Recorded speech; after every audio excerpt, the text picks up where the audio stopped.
El tema que vamos a tratar hoy se titula Los beneficios de bendecir a Dios. Nosotros pensamos o tenemos muchos beneficios de parte de Dios, pero para recibir esos beneficios, esas bendiciones de Dios, primero tenemos que bendecirlo a Él.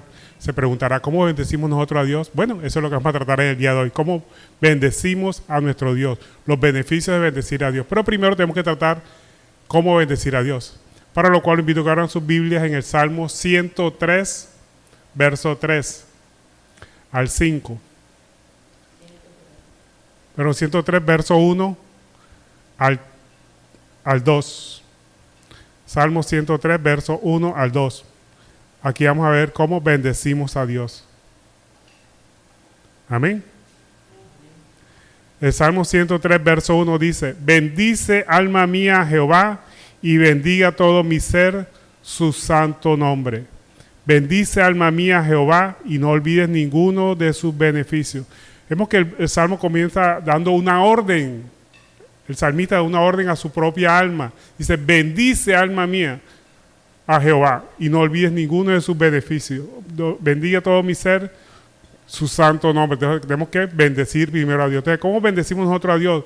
Tenemos que reconocer su grandeza, aunque no tengamos ganas. A veces no tenemos ganas de orar. A veces no tenemos ganas de ni siquiera leer la palabra de Dios. Aunque no tengamos ganas, tenemos que forzarnos para hacer esa obra, de leer la palabra de Dios, de alabar a Dios, aunque no tengamos ganas. Y le decimos al Señor, Señor, no tengo ganas de leer la Biblia, pero en tu nombre la voy a leer. Y verá que Dios le va dando fortaleza para leer la palabra de Dios. Pero hay dos formas de bendecir a Dios. Hay una forma verbal y otra forma que es no verbal. La forma verbal, obviamente, es la de orar. Tenemos que orarle al Señor. Aunque no tengamos ganas, cuando nos levantemos a 1, 2, 3 de la mañana, a la hora que sea que usted se levante, aunque no tenga ganas de seguir durmiendo, levántese y fórcese a orar. Orar es una herramienta poderosa para recibir la paz que solo Dios nos puede dar. En medio de las tribulaciones, en medio de las circunstancias por las que vivamos, solamente podemos recibir esa paz que Dios nos da a través de la oración, pero una oración en actitud de ruego, una oración en actitud de gracia, no exigiéndole nada a Dios. ¿Cuántas veces no hemos tenido que orar a Dios y siempre vamos a pedirle algo? Podemos orar algún día sin pedirle nada, simplemente alabarlo, a alabar su grandeza, su misericordia, a darle gracias por todos los favores recibidos. Cuando nosotros hacemos eso, que significa hablar con Dios en todo momento y no solamente para pedirle, claro que usted puede pedirle también, pero qué bonito sería que usted alabara a Dios inicialmente sin pedirle nada. Y obviamente también puede pedirle. Entonces, orar es hablar con Él. Cuando nosotros hablamos con Él, se van las preocupaciones, los afanes, las angustias. Pero ¿cómo tenemos que orarle a Él para que se vayan esas angustias de nuestra vida? Como dice la misma palabra en Filipenses 4:6. Dice que por nada estéis afanosos. Siempre se nos viene un afán. A veces tenemos un afán de comprar algo, de comprar un celular, el último celular, o comprar una tablet, o comprar un computador. Y nos embarcamos en una deuda que a veces no podemos ni siquiera nosotros pagar por esos afanes. O a veces personas de cambiar el carro, de cambiar la casa, de cambiar algún mueble, de comprar alguna cosa. Y se mete ese afán que como si algo como fuera sumamente necesario. Mejor dicho, que si nuestra vida dependiera de comprar eso. Después cuando se compra la cosa uno se da cuenta que lo arruma por allá o no lo usa muchas veces. Entonces, cuando nosotros oramos, se van esos afanes que muchas veces no nos llevan a nada. Simplemente a endeudarnos por algún motivo.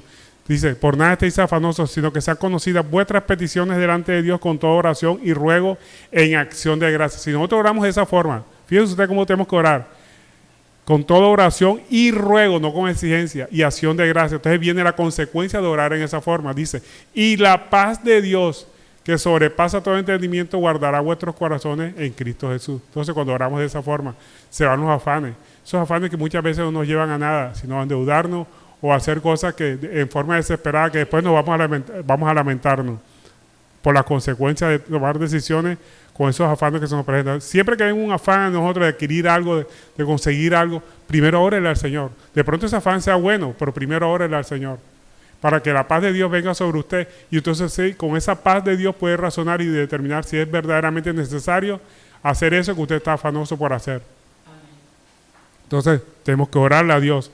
Entonces, una forma de bendecir a Dios verbalmente es orándole, pero hay otra forma de bendecir a Dios oralmente, es cantando alabanza, Cantando alabanza de pronto ya preestablecida o prediseñada por algún artista, o de pronto una alabanza que le surge de su corazón, una canción que usted quiera cantarle al Señor y le esté dándole gracias al Señor.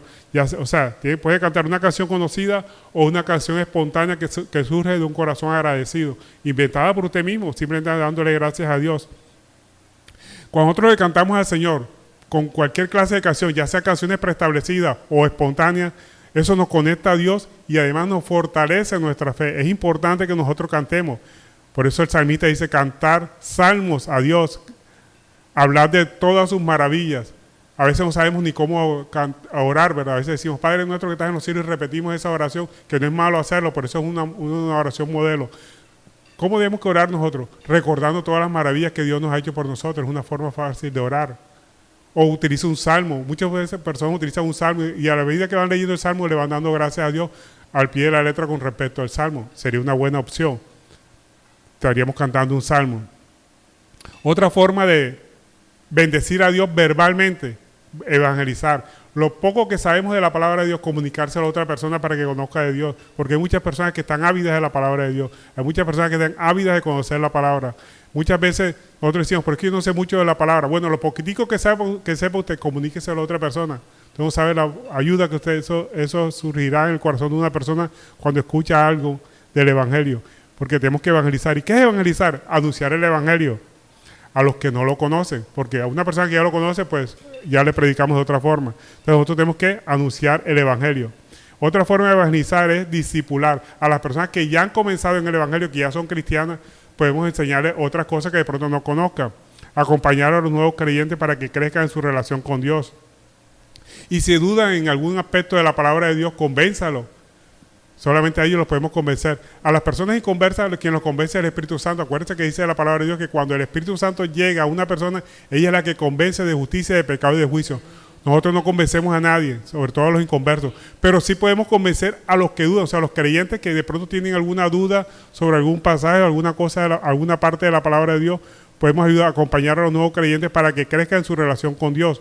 Y eso se llama discipular a los cristianos, a los que ya conocen de la palabra de Dios. Pero también podemos evangelizar de otra forma, que es restaurar a aquellos cristianos que se han apartado de la palabra de Dios, para los apartados. Y tenemos que trabajar con ellos con mansedumbre, no imponerles nada, ni mucho menos. Y eso es para los que están apartados de la palabra de Dios. Porque acuérdense que esos apartados, nosotros también podemos incurrir en esa falta de esas personas.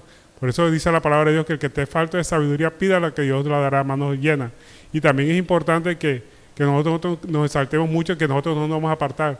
Porque el que esté firme, mire que no caiga. Entonces tenemos que ponernos en los zapatos de esa persona que se ha apartado y hablarle con mansedumbre para que otra vez vuelva al redil, vuelva otra vez al camino de Cristo. Eso se llama evangelizar, restaurar a la persona, una parte de la evangelización.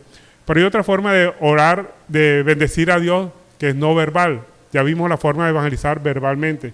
Ahora, la forma de evangelizar, de bendecir a Dios no verbal sería congregarnos. Cuando nosotros nos congregamos, estamos bendiciendo a Dios, estamos alabando a Dios con los hermanos, estamos compartiendo del amor de Dios que tenemos en nuestros corazones con otros hermanos. Y cuando nos reunimos con otros hermanos, fomenta la paz y la unidad dentro de la iglesia local. Muchos se congregan, la gente del mundo se congrega ¿con quién? Con gente del mundo. Ahora se congregan en un billar, se congregan en una cantina, se congregan en un estadero, hacer lo que ellos quieren, les gusta hacer. Nosotros como cristianos tenemos que congregarnos también, pero con personas que tengan nuestras mismas creencias, nuestros mismos criterios, en una iglesia, obviamente, en una comunidad cristiana que comparta los mismos criterios de nosotros, nuestra misma convicción en Cristo Jesús. Como dice Salmo 133, mirad cuán bueno y delicioso es andar los hermanos juntos y en armonía. Eso es lo que el Señor quiere, que andemos en paz con todos los hermanos. Y para eso nosotros nos congregamos para estar en paz con todos los hermanos. Pero lo más importante es para pelear nuestra salvación. Porque cuando nosotros nos congregamos, aprendemos de la palabra de Dios y eso nos da fortaleza para seguir en este caminar, que no es fácil. Pero con la ayuda del Señor y con su palabra podemos seguir adelante. Y para eso nos congregamos. Porque de nada sirve un cristiano apartado o que dice que es cristiano porque en su casa lee la Biblia y ora. Necesita congregarse. Si usted conoce a alguien que dice que es cristiano, que lee la palabra de Dios en su casa y que ora en su casa, pero no se congrega, invítelo a congregarse. Invítelo y dígale que es necesario congregarse y no dejarlo hacer como algunos tienen por costumbre. Vea, cuando uno deja de congregarse, es como cuando usted ve una hoguera, ¿verdad? Donde hay varios carbones encendidos. Si usted saca un carbón de esa hornilla donde están todos encendidos, se saca un carbón y lo pone a un lado, ¿qué pasa? Ese carbón termina apagándose. Así pasa a las personas que se apartan de una comunidad cristiana. Se termina apagando y volverá otra vez a hacer lo que antes era y de pronto hasta peor. Entonces tenemos que animar a las personas a que se congreguen, a que busquen de la palabra de Dios, no dejando de hacerlo como algunos tienen por costumbre. Algunos dicen, no, yo leo la palabra de Dios en mi casa y oro en mi casa y con eso es suficiente. Allá lo oro a Dios. No es suficiente, tenemos que congregarnos. Cuando congregamos, compartimos el amor que tenemos hacia Dios, lo compartimos con otros hermanos. Encontramos ayuda. Si tenemos algún problema, pedimos ayuda a los hermanos de la iglesia para que oren por nosotros.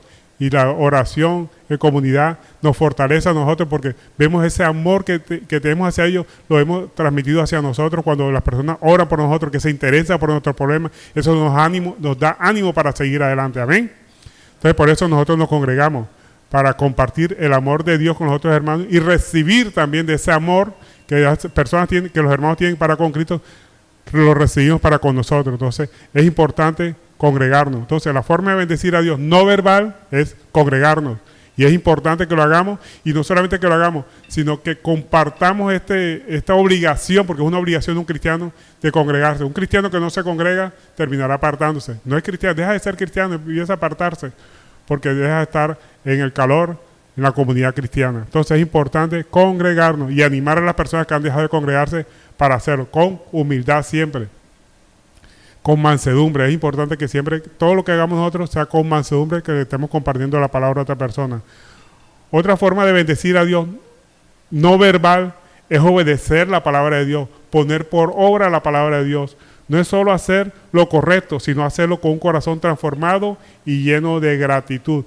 No basta con obedecer la ley de Dios, obedecer los mandamientos de Dios, obedecer lo que Dios nos manda hacer, sino hacerlo por agradecimiento a Dios, hacerlo por amor a Dios, porque no serían huecas sutilezas. Cuando nosotros obedecemos la palabra de Dios, pero no tenemos amor a Dios, simplemente lo hacemos porque tenemos miedo al infierno, miedo a que Dios nos castigue, estamos haciendo algo indebido ante los ojos de Dios, porque si bien es cierto, es bueno que guardemos los mandamientos, pero primero tiene que haber amor en nosotros y que todo lo que hagamos sea por amor a Dios y en agradecimiento a Dios.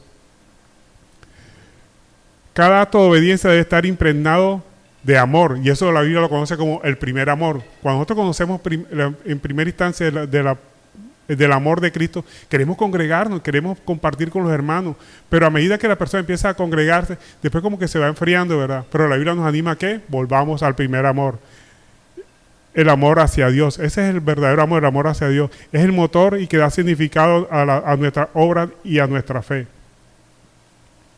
Por eso Jesucristo dijo, si me amas, guarda mis mandamientos. O sea que la forma de mostrar que nosotros amamos a Dios es guardar los mandamientos. Pero si guardamos los mandamientos y no amamos a Dios, no estamos haciendo nada. Son huecas sutilezas. Tenemos que amar a Dios y cuando amamos a Dios guardamos sus mandamientos. Pero fíjense ustedes lo importante que es amar a Dios.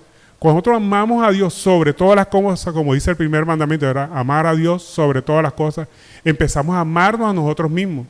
Porque una persona que no ama a Dios no se ama a sí mismo. Una persona que anda embriagándose, dañando su hígado, dañando su organismo, comiendo en exceso, no viven para comer y no comen para vivir, se está dañando su propio organismo, anda en adulterio, en fornicaciones, no se aman a sí mismos. Pero cuando uno empieza a amar a Dios, empieza a amarse a uno mismo y empieza a ver que los mandamientos que Dios manda que nosotros cumplamos son para nuestro propio beneficio y dejamos de hacer aquellas cosas que nos perjudicaban.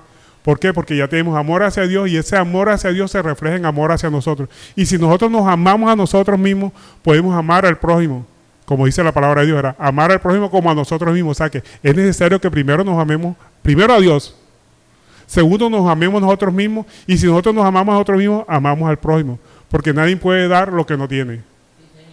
Si usted no puede amar a su pareja, no puede amar a su familia, usted no se ama a sí mismo. Y para que se ame a sí mismo, primero tiene que amar a Dios. O sea que del amor de Dios, del amor hacia Dios, depende el amor hacia nosotros y hacia las demás personas. Si usted no ama a Dios, no ama a nadie. Eso es fundamental. Tenemos que primero amar a Dios. Cuando nosotros amamos a Dios, nos llegamos a amar a nosotros mismos, dejamos de hacer las cosas indebidas que nos perjudican a nosotros mismos por amor a Dios y por amor a nosotros mismos. Y tratamos a nuestro prójimo como a nosotros mismos. Es decir, que todo lo que nosotros queremos que nos hagan a nosotros para nuestro bien, se lo hacemos al prójimo. porque nos amamos a nosotros mismos. De la misma forma que queremos ser tratados, tratamos a las demás personas. Si usted quiere recibir respeto a las personas, usted empieza a tratar a las personas con respeto. Usted quiere las personas que lo amen y lo traten bien, pues usted empieza a amar a las personas y a tratarlas bien a las personas. Entonces, todo se circunscribe al amor hacia Dios. Del amor a Dios depende de todo. Del amor a Dios depende del amor hacia usted mismo, el amor hacia su prójimo, el amor hacia su familia, amor hacia a sus padres, amor hacia todas las personas. Todo depende del amor a Dios. Entonces, si usted ama a Dios, ahí fluye todo el amor hacia toda su vida, va a ser una vida de amorosa. Entonces tenemos que procurar siempre amar a Dios, aunque creamos que no lo amamos. Acuérdense que nosotros amamos a Dios porque Él nos amó primero. ¿Y cómo demostró Dios su amor hacia nosotros? Porque entregó a su Hijo unigénito para que todo aquel que en Él crea no se pierda, mas tenga vida eterna. Es decir, que el amor se demuestra con hechos. Usted no puede decir, yo amo a Dios, pero no lo desobedece. Si usted desobedece a Dios, pues quiere decir que no lo ama. El amor se demuestra con hechos. Entonces tenemos que demostrar que amamos a Dios. Y la forma de demostrar que amamos a Dios es obedeciendo su palabra. Pero repito, de nada sirve obedecer los mandamientos de Dios y no amar a Cristo. Tenemos que amar primero a Cristo. Hay otras doctrinas religiosas, que no quiero mencionar el nombre, que cumplen los mandamientos, pero no aman a Cristo. Ni siquiera reconocen a Cristo como Salvador, como Dios, sino que lo toman como un simple profeta. Esas personas, obviamente, aunque cumplen los mandamientos, son mal vistas ante los ojos de Dios porque no aman a Dios, no aman a Cristo. Todo lo que nosotros hagamos tiene que estar en función del amor hacia Dios. En gratitud. Entonces, no permitir que nada ni nadie ocupe el lugar de Dios en nuestro corazón de modo que lo obedezcamos. Como decíamos al comienzo de la introducción, o como decía nuestra hermana Osiria al principio, en la coordinación, que los ídolos no solamente son imágenes que las personas tienen, son cosas que están en nuestro corazón. Y cuando están en nuestro corazón, nosotros las reflejamos en imágenes. Personas por lo menos que tienen a sus familias como ídolos. Entonces lo tienen en su corazón como ídolo y obviamente tienen una fotografía de la cual idolatran. Eso no quiere decir que toda fotografía sea una idolatría, no. Ahí es que quitar todos los ídolos que tenemos en nuestro corazón. Y esos ídolos, ¿qué tenemos que hacer con ellos? Derribarlos. ¿Y cuáles son los ídolos? Cualquier deseo desordenado que tome el lugar de Dios en nuestro corazón. Cualquiera cosa que tome un deseo desordenado que tome el lugar de Dios en nuestro corazón. Entonces eso ya vendría a ser un ídolo. Tenemos que derribarlo. No permitir que nada ni nadie, o sea, nada, nadie, persona, ocupe el lugar de Dios. Eso es lo que se llama como idolatría. Idolatría, vuelvo y repito, no es un ídolo físico. El ídolo físico es consecuencia de lo que tenemos en nuestro corazón. Es como una vez oí un testimonio de una niña que se convirtió al cristianismo y cuando se supo de los ídolos y de la idolatría, se llegó a su casa y las imágenes que tenía la abuelita en su cuarto, todas se las metió en un saco y las botó. Cuando llegó la pobre abuelita y vio que no tenía ninguna imagen de dónde estaban las imágenes y que se la habían botado, le dio un paro cardíaco y murió la pobre abuelita. Resulta que nosotros no podemos derribar los ídolos físicos que tiene la persona. Tenemos que predicarle para que primero derribe los ídolos en su corazón. Y cuando la persona derriba los ídolos en su corazón, puede sacar los ídolos físicos que esa persona tiene. Entonces, nosotros no tenemos obligación o no estamos obligados a sacar los ídolos físicos que la persona tiene. Tenemos que predicarle. Y como dice la palabra de Dios, que cuando el Espíritu Santo llega a esa persona, Él es el que convence de justicia, de pecado y de juicio. De pecado porque cuando no cree en Cristo. Una persona que tiene ídolos físicos es sinónimo de que tiene ídolos en su corazón. Entonces hay que atacar ¿qué es? El ídolo que tiene esa persona en el corazón. ¿Y cómo atacamos el ídolo que una persona tiene en su corazón? Predicándole la verdad. No tumbando los ídolos físicos que la persona tiene. Porque muchas veces si nosotros atacamos el ídolo físico de esa persona, obviamente vamos a causar discordia en la familia entre las personas. Y Dios no quiere eso. Miremos lo que nos dice respecto a Colosenses capítulo 3, verso 5, con respecto a los ídolos. La palabra es clara lo que tenemos que hacer cuando hay un ídolo. Colosenses 3, 5 nos dice, haced morir pues lo terrenal en vosotros, fornicación, impureza, pasiones desordenadas, malos deseos y avaricia, que es idolatría. Todo esto son formas de idolatría que están en el corazón. Fíjese usted que la Biblia siempre cuando habla de idolatría se está apuntando es a lo que hay en el corazón de nosotros.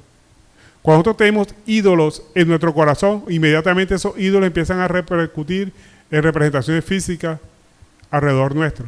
Entonces, primero el ídolo hay que tumbarlo, ¿dónde es? En nuestro corazón. Cuando la persona tiene un ídolo por el dinero, avaricia, empieza a acumular dinero desorbitadamente.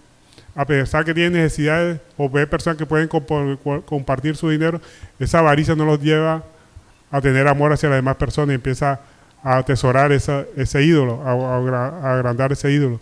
Tenemos que hacer morir, pues, lo terrenal en vosotros. Y en Mateo 10:37, nuestro Señor Jesucristo dice, el que ama padre o madre más que a mí, no es digno de mí. Aquí hay otra idolatría. Hay personas que tienen idolatría hacia sus familiares, hacia su padre, hacia su madre, a su hijo. No está diciendo que no los amemos, sí, tenemos que amar a nuestros familiares, pero primero a Dios.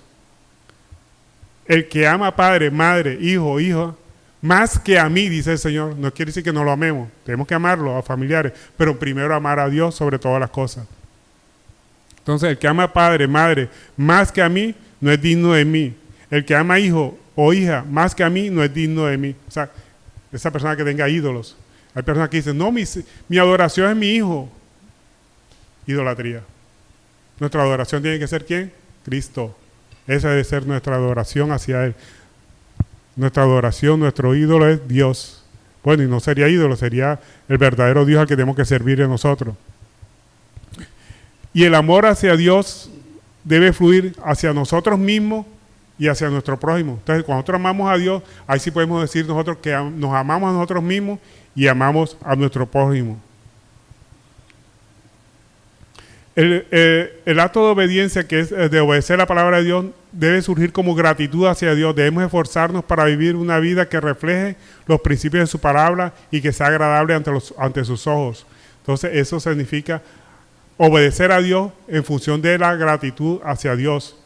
Y cuando nosotros obedecemos a Dios por amor y por gratitud, todo lo que hagamos va a ser gozoso, ya no va a ser pesado obedecer la palabra de Dios, sino que como lo hacemos por amor y por gratitud, ya no es forzado. Ya no es una carga para nosotros, ya no es una cruz para nosotros obedecer los mandamientos, porque lo hacemos por amor y por gratitud hacia Dios. Y ya no lo vamos a hacer forzadamente, sino gozosamente, alegremente, con un sentimiento de satisfacción hacia la obediencia que surge del amor y del agradecimiento. Ya deja de ser una carga y se convierte en un deleito obedecer los mandamientos de Dios, obedecer los principios de Dios, obedecer su palabra, se convierte en un deleite. Cuando lo hacemos con amor y en función de la gratitud hacia Dios. Entonces, ya no es ninguna carga obedecer la palabra de Dios. Pero hay motivos errados para obedecer la palabra de Dios cuando tenemos miedo al castigo, ¿no? Que si yo hago esto, si yo desobedezco la palabra de Dios, Dios me va a castigar.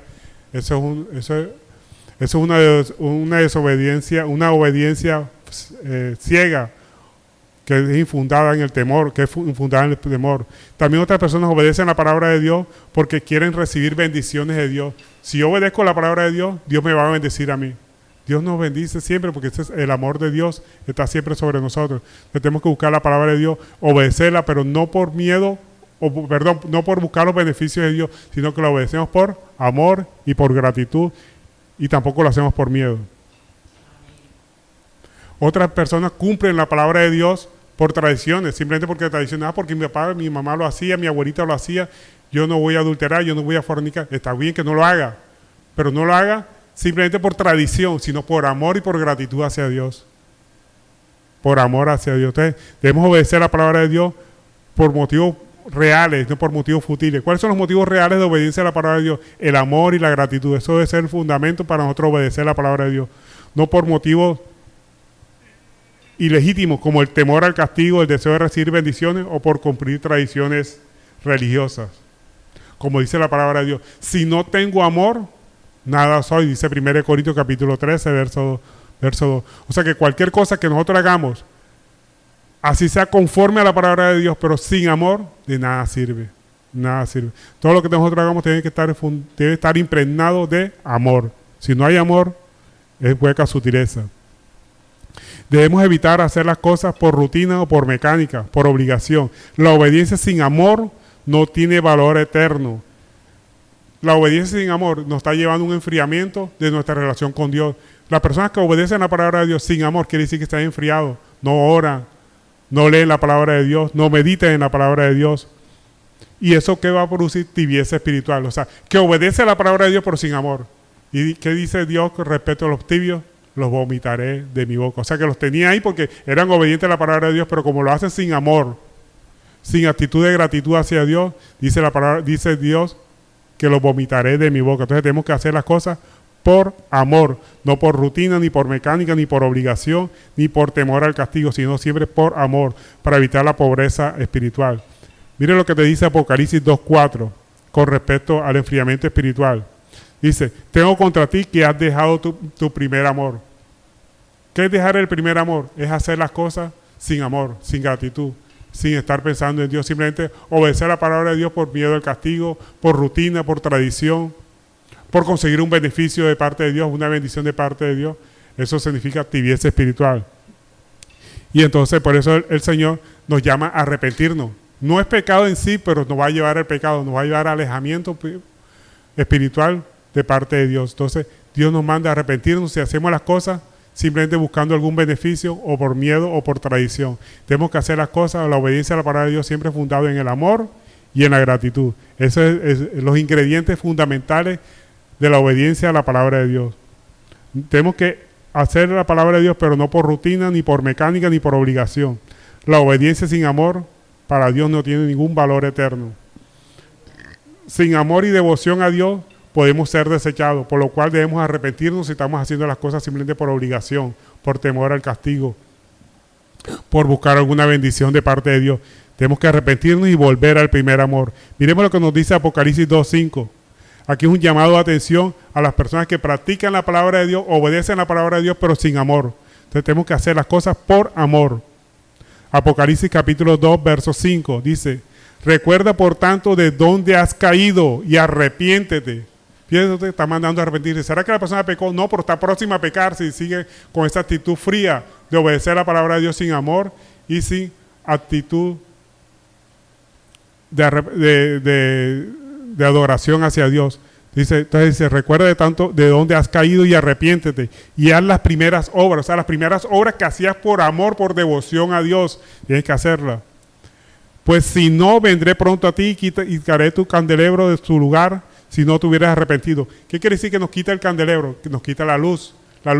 La poca luz que ya tenemos, que estamos obedeciendo la palabra de Dios simplemente por temor, por temor al castigo, nos va a quitar esa luz que nos llevaba a entender la palabra de Dios, nos la van a quitar y terminaremos en el mundo si no nos arrepentimos, si no volvemos al primer amor, si no hacemos las cosas por amor a Dios. Todo lo que nosotros hagamos sin amor son huecas sutilezas, no tienen valor eterno para Dios. Todo tiene que estar motivado por el amor. El amor primero hacia Dios. Cuando nosotros tenemos amor hacia Dios, como dijimos anteriormente, tenemos amor hacia nosotros mismos, dejamos de hacer las cosas que nos perjudican y tratamos a los demás como nosotros quisiéramos ser tratados. Aplicamos la regla de oro, tratamos a los demás como quisiéramos ser tratados. Entonces vamos a tratar a las personas con respeto, con amor, porque así queremos ser tratados. De la misma forma nosotros queremos ser tratados. ¿A usted le gustaría que hablen mal de usted? Pues tampoco hable mal de nadie. Entonces de la misma forma nosotros tenemos que tratar a las personas como queremos ser tratados. Eso es lo que nos dice la palabra de Dios, ¿verdad? Cuando dice, ama a Dios sobre todas las cosas y a tu prójimo como a ti mismo. O sea, lo que tú no quieres que te hagan a ti, no se lo hagas a otro. Regla de oro de parte de Dios. No hagas con otro lo que no quieres que hagan contigo. Entonces, si lo estamos haciendo, tenemos que arrepentirnos. Porque no, quitará el candelero de su lugar si no nos arrepentimos de esa mala obra que estamos haciendo, de hacer las obras por amor. Sin amor y devoción podemos ser desechados. Y aquí es un llamado de atención que nos hace a todos y cada uno de nosotros. De pronto también me está hablando a mí mismo también. Es a todos, porque la palabra de Dios, cuando uno la lee, es para uno. Y tenemos que aplicarla a nosotros mismos. Tenemos que dedicar siempre tiempo a Dios. Es otra forma de bendecir a Dios es dedicarle tiempo a Él. ¿Cómo dedicamos tiempo a Él? Con la lectura de la palabra de Dios y la meditación. Esa es una forma de dedicarle tiempo a Dios. Leer la palabra de Dios, meditar en ella. Que día y de noche podamos nosotros meditar en la palabra de Dios. ¿Cómo aplicamos la palabra de Dios en nuestra vida? Vea, toda la palabra de Dios, inclusive el Antiguo Testamento, tiene significado espiritual. Siempre busquemos el significado espiritual del porqué de algo. Por poner un ejemplo, Génesis 1:1. En el principio, Dios creó los cielos y la tierra estaba desordenada y vacía. ¿Podemos aplicar eso a nuestra vida? Sí, ¿verdad? Antes de conocer a Cristo, nuestra vida estaba desordenada y vacía. Cuando vino el Espíritu de Dios sobre nosotros, Él enderezó y todo, apartó las aguas y nos dejó lugares secos. Entonces, de la misma forma, nosotros podemos aplicar todo lo que dice la palabra de Dios, buscar el significado espiritual. Ojo, y siempre con la ayuda del Espíritu Santo. Como dice la palabra de Dios, el que te falte de sabiduría, pídala. Si usted no entiende un versículo, quédese meditando en él y diga, Señor, no entiendo qué me quieres decir con tu palabra. Y el Señor le dará la sabiduría para entender su palabra. Entonces, importante dedicarle tiempo a Dios. ¿Cómo le dedicamos tiempo a Dios? Leer su palabra y meditar en ella. Expresar gratitud en todo momento es otra forma de bendecir a Dios. Hablarle a Dios y de darle gracias por todos los favores recibidos. Hay muchas cosas que Dios nos ha hecho a nosotros. Hay cosas inclusive que nosotros no nos hemos dado cuenta de bendiciones que Dios nos ha dado. También tenemos que darle gracias a Dios. Señor, te doy gracias por aquellas cosas que no me he dado cuenta que tú me has ayudado y que tú has estado siempre conmigo. Porque tu misericordia es tan grande que nunca nos desampara. El Salmo 1:1, mire lo que te dice el Salmo 1:1 con respecto a la gratitud. Salmo 1, verso 1. Bienaventurado el varón que no anduvo en consejo de malos, ni estuvo en camino de pecadores, ni en silla de escarnecedores se ha sentado. Sino, mira, aquí viene la enseñanza fundamental, dice, sino en la ley de Jehová está su delicia, y en su ley medita de día y de noche. Aquí está la clave para que nosotros podamos dedicarle un buen tiempo a Dios en lectura de palabra y meditación. Entonces nosotros tenemos que hacer que en su ley está su delicia, o sea que nos deleitemos en leer la palabra de Dios. Tiene que ser nuestra delicia. Y si no es delicia para nosotros, esforcémonos para que esa lectura de palabra de Dios sea nuestra delicia. Y meditemos de día y de noche en ella, para que podamos entenderla. Y si no entendemos un versículo, como dijimos anteriormente, pídale sabiduría al Señor, porque el conocimiento de la palabra de Dios surge con la lectura. Pero la sabiduría viene del Espíritu Santo, que nos da la palabra, que nos da la revelación. Y mismo Dios nos dice en su palabra, el que te falte de sabiduría, o sea, que usted no entiende lo que está leyendo, pídaselo a Dios y Él se lo dará a manos llenas.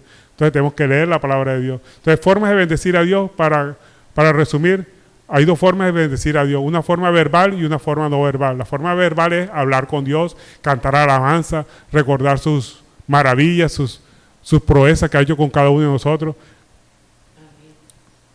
Evangelizar es otra forma de bendecir a Dios verbal. Y la forma de bendecir a Dios no verbal, congregarnos, no dejando de hacerlo como algunos tienen por costumbre. Obedecer la palabra de Dios, eso es importantísimo. Cuando nosotros obedecemos la palabra de Dios, estamos bendiciéndolo a Él. También otra forma de bendecir a Dios es dedicarle tiempo a la lectura y a la meditación de la palabra. ¿Y cuáles son las consecuencias de bendecir a Dios? Ya vimos cómo bendecimos a Dios, ¿verdad? De las dos formas de bendecir a Dios. Forma verbal y no verbal. Pero cuando bendecimos a Dios, vienen las consecuencias. ¿Cuáles son las consecuencias? Miremos lo que nos dice Salmo 103.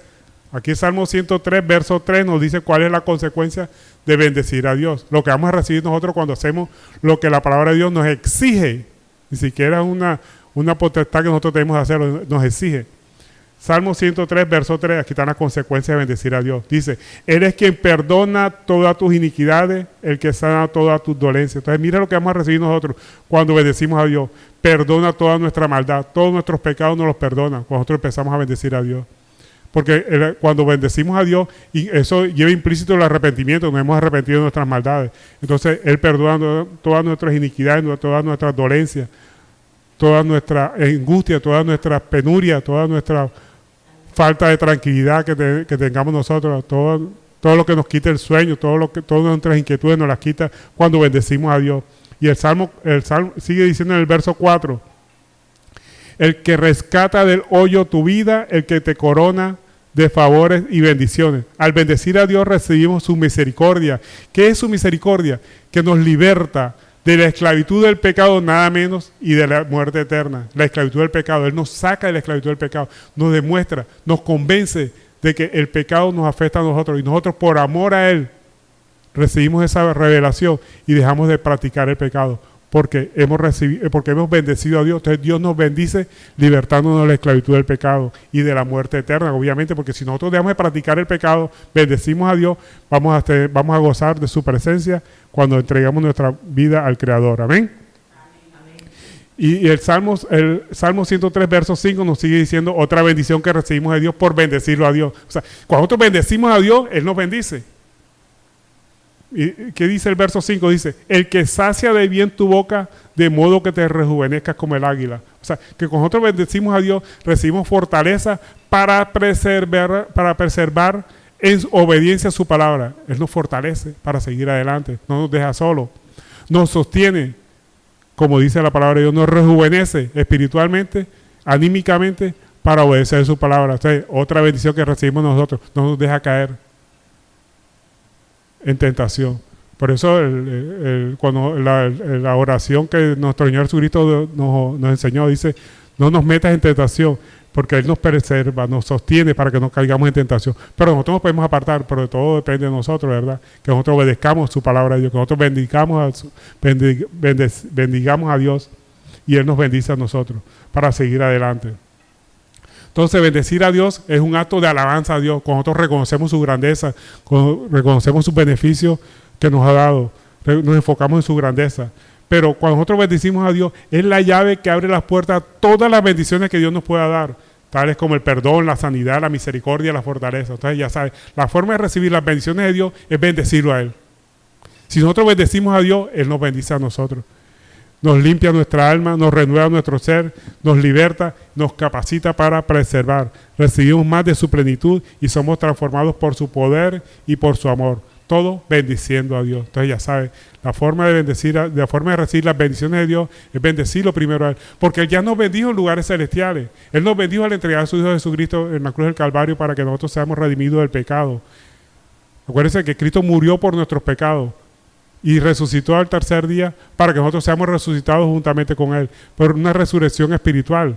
Cuando nosotros recibimos a Cristo como nuestro Salvador, se nos quita el velo de nuestra mirada, de nuestra vista, y empezamos a ver las cosas espiritualmente. Antes, cosas que no veíamos, no las entendíamos, empezamos nosotros a verlas. Recibimos una resurrección espiritual, y eso es consecuencia de es un inicio de la resurrección que vamos a tener posteriormente, cuando Cristo venga en gloria por su iglesia. Amén.